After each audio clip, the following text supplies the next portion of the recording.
আমাদের যানজটের এই চিরচেনা ঢাকাকে নিচে ফেলে উপর দিয়ে উড়াল দেওয়ার এক অনন্য অনুভূতি দেয় এই এক্সপ্রেস এলিভেটেড ওয়ে। কারওয়ান বাজার বা তেজগাঁও থেকে উঠে মুহূর্তের মধ্যেই উত্তরার কাওলা চলে যাওয়া যায়।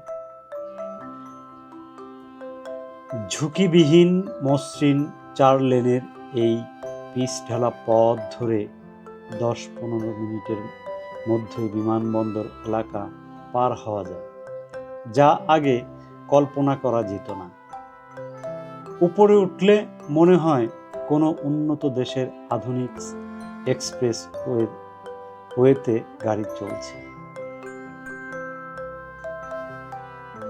কাওলা বা কুড়িল ফ্লাইওভার পার হয়ে যখন 300 ফিট বা পূর্বাচল এক্সপ্রেস ওয়েতে প্রবেশ করবেন, তখন চোখের সামনে উন্মোচিত হবে এক বিশাল দিগন্ত।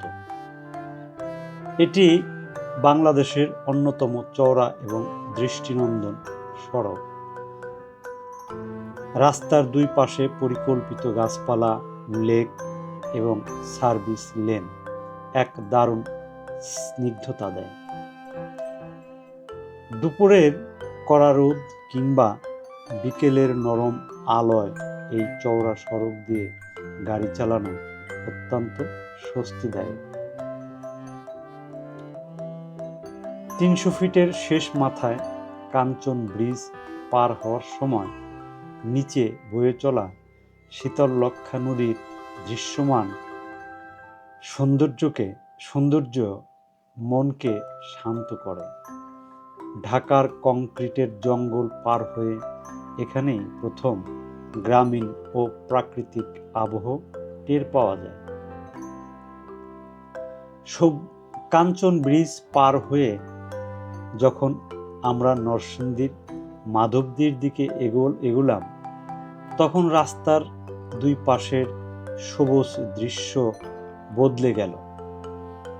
শহরে আধুনিকতা ছেড়ে আমাদের গাড়ি প্রবেশ করল এক গাছপালা ঘেরা সুশীতল ছায়াঘেরা গ্রাম আর তাঁত শিল্পের চেনা নরসিংদীতে। দীর্ঘ পথ পেরিয়ে আমরা চলেছি মাধবদী মোহিনী মোহন ব্রহ্মচারীর আশ্রমে যখন পৌঁছালাম, তখন ভিতরে শ্রী শ্রী রামকৃষ্ণ পরমহংসদেবের পরম ভক্তের এই পবিত্র ঐতিহাসিক স্থানের শান্ত প্রাকৃতিক পরিবেশ আমাদের যাত্রার পুরো ক্লান্তি দূর করে দিল। আধুনিক এক্সপ্রেস ওয়ের গতি আর 300 ফিটের বিশালতা পেরিয়ে এই আধ্যাত্মিক যাত্রা আমাদের অত্যন্ত স্বস্তিদায়ক এবং আনন্দদায়ক হয়েছিল।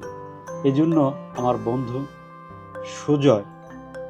সুজয়কে আমি মহারাজ ডাকি, ওকে আন্তরিক ধন্যবাদ।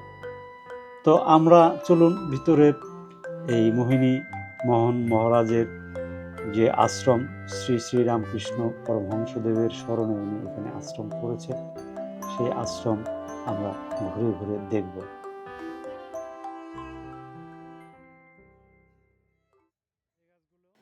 মেঘনা নদীর এক শান্ত শাখা নদীর তীরে বিশাল ও মনোরম ক্ষেত্র জুড়ে গড়ে উঠেছে গোপালদীর মোহিনী মহারাজের শ্রী শ্রী রামকৃষ্ণ পরমহংসদেবের এই পবিত্র আশ্রম। সময়ের প্রয়োজনে আজ হয়তো এখানকার পরিকাঠামো আধুনিক হয়েছে, কাঁচামাটির পথ পাকা রূপ নিয়েছে, কিন্তু বদলায়নি এর আদিম ও চিরন্তন স্নিগ্ধতা। আগে আশ্রম চত্বরে কাঁচা ছিল, এখন সমস্তটাই কংক্রিটের হয়ে গিয়েছে। সময়ের প্রয়োজনে এটা করতে হয়েছে। আশ্রম চত্বরে পা রাখতেই আপনাকে স্বাগত জানাবে এক নিবিড় সবুজ অরণ্য রানী। ইতিহাসের সাক্ষী হয়ে আজও এখানে সগৌরবে দাঁড়িয়ে আছে থোকা থোকা আমলকি, চালতা, বাতাবি লেবু, আম আর কাঁঠাল গাছ। এগুলো সেই মোহিনী মহারাজের সময় থেকেই রোপিত বা তার কিছু পরেই রোপিত হয়েছে।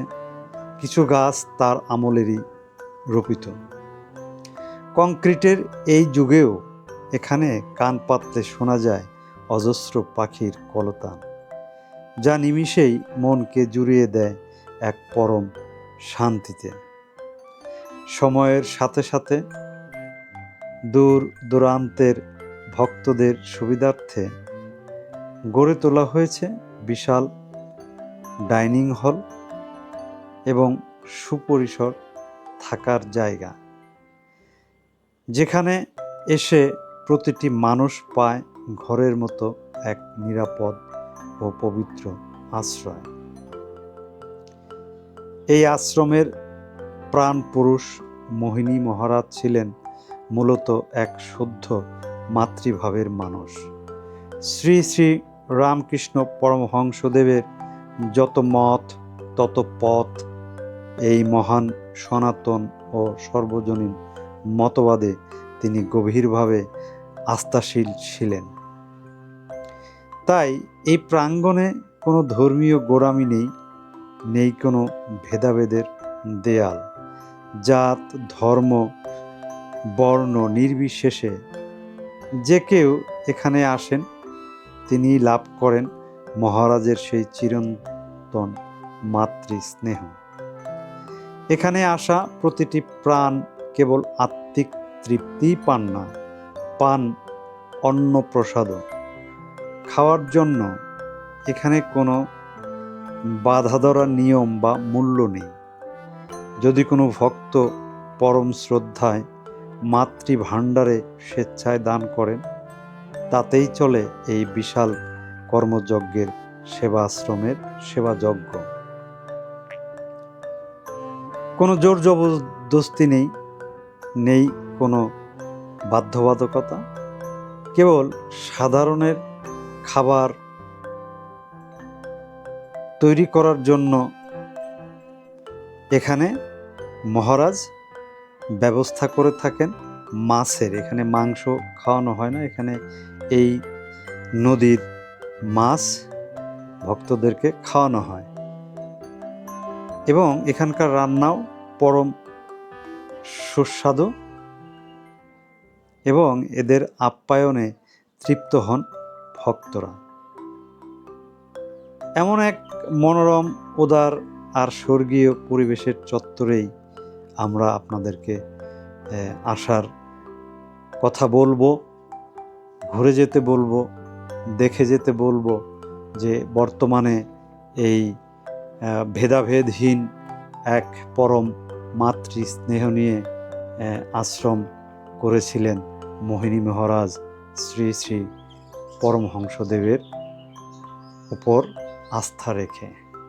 আপনারাও এই আশ্রম ঘুরে দেখতে পারেন, সময় করে পরিবারের সকল সদস্যদেরকে নিয়ে এখানে বেড়াতে আসতে পারেন। এবং এই দিকটা এখনো সবজি বাগান করে, আমি সেই দিকটাও দেখব। চলুন, ওই যে দিকটা আম গাছ, এটা বোধহয় 12 মাসি গাছ, মুকুল আসছে, এখন আসতেছে। এই যে অল্প কিছু আছে, আর পুরো চত্বরটাই মাটির আর নেই ভিতরে, পুরোটাই কংক্রিটের ঢালাই করা হয়ে গেছে অলরেডি। কোথাও আর একটু মাটি নেই, পুরোটাই কংক্রিটের। এই যে ওই দিকটা সবজি বাগান।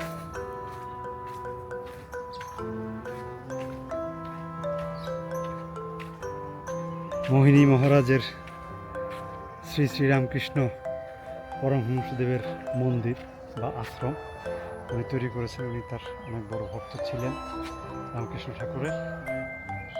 এই আম গাছে এখন বোল আসছে, আমের মুকুল আসছে, অর্থাৎ এটি 12 মাসি আম গাছ। এই যে গরু গবাদি পশু আছে, গরু আছে, কাঁঠাল গাছ আছে, এখানে সবজির চাষ হয়। এই যে বিশাল এলাকা। আগে পুরোটাই হতো, এখন এদিকটা কমিয়ে এখানটায় বিভিন্ন কাজের জন্য ঘরদুয়ার করছে। কিন্তু এই জায়গাটা আগে সবজি হতো পুরোটা, এখন এখানে দুটো বাগানের মতো করেছে ফুলের। তবে এই গরম এখানে আরও যদি গাছপালা বড় বড় কিছু বটবৃক্ষ থাকতো আরও সুন্দর হতো। হয়তো ভবিষ্যতে কেউ না কেউ একটা বটের চারা লাগাতেও পারে। এখানে ধর্ম বর্ণ নির্বিশেষে সব মানুষজন আসে, ঘুরতে আসে এখানে, এই আশ্রমে আসলে এখান থেকে আপ্যায়িত হয়।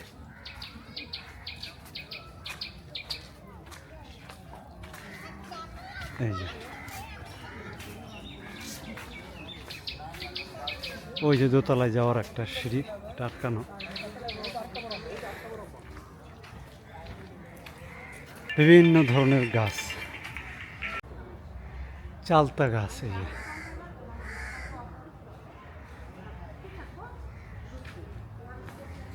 কামরাঙ্গা গাছ। এখান থেকে আমি নদীটা দেখা যায়, আমি দেখাচ্ছি আপনাদের সেই নদীর পার। এটা কোন নদী জানো নাম? মেঘনা। মেঘনার একটা শাখা এটা মূল মেঘনা নদী না তো, এটা একটা মেঘনার একটা শাখা বের হয়েছে আর কি। মেঘনার পাড়ে বর্ষা সময় একদম পানি আসে, আরও কিছু নৌকা আছে ওইদিকে দেখতে পাচ্ছেন। আমরা যাব, নৌকা দিয়ে ঘুরতে যাব তখন। এই যে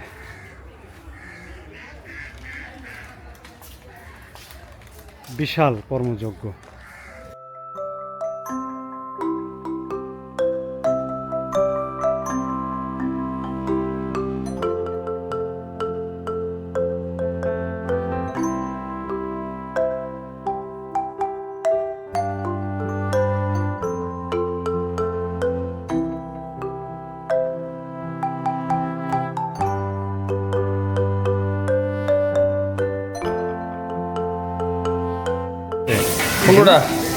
কটা?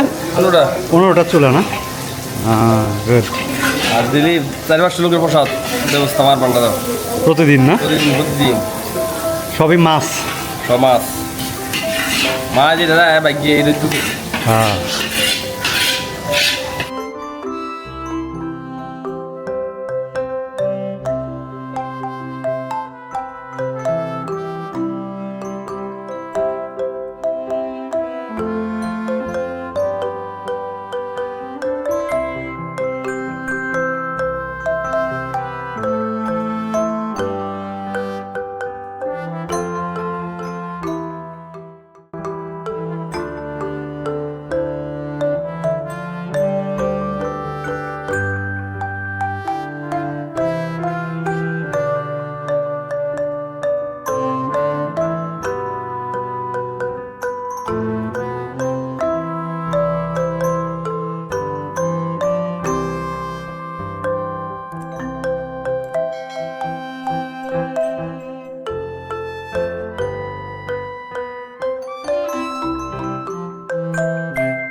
বন্ধুরা, আমরা এসেছিলাম গোপালদিতে, নরসিংদী জেলার শ্রী শ্রী মোহনী মোহন মহারাজের আশ্রমে।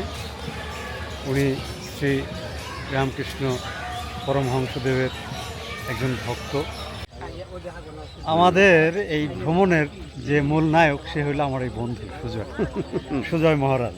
ওই আমাকে আজ থেকে 10 বছর আগে এখানে নিয়ে আসছে। আগে আমরা প্রচুর আসতাম, এবং এই যে মেঘনা নদী, এই মেঘনা নদীতে আমরা প্রচুর ঘুরেছি নৌকা দিয়ে। কিন্তু এখন এই নদীর মাঝখানে বাঁধ নির্মাণ করেছে, পানির প্রবাহকে আটকে দিয়েছে। অর্থাৎ প্রকৃতি বিরুদ্ধ যে কাজ সেগুলোই আমরা প্রতিনিয়ত করে যাচ্ছি, এবং তার যে ফলশ্রুতি সেই ফল আমরা এখন ভোগ করছি। ওই যে দূরে দেখা যাচ্ছে মূল মেঘনা নদী।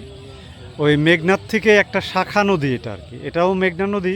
এই শাখা নদীটা এই গোপালদির ভিতর দিয়ে ঢুকে এই দিকে চলে গিয়েছে, এই যে দেখতে পাচ্ছেন এই শ্মশানের পার দিয়ে, এবং আর একটা শাখা এই দিকে চলে গেছে। এটা খুব বেশি দূরে যায়নি, তবু এদিকে গিয়ে এটা শেষ হয়েছে। ওই যে দূরে কচুরি পানাতে ভরা কচুরি পানাতে ভরা। এখানে দিয়ে এটা শেষ হয়েছে।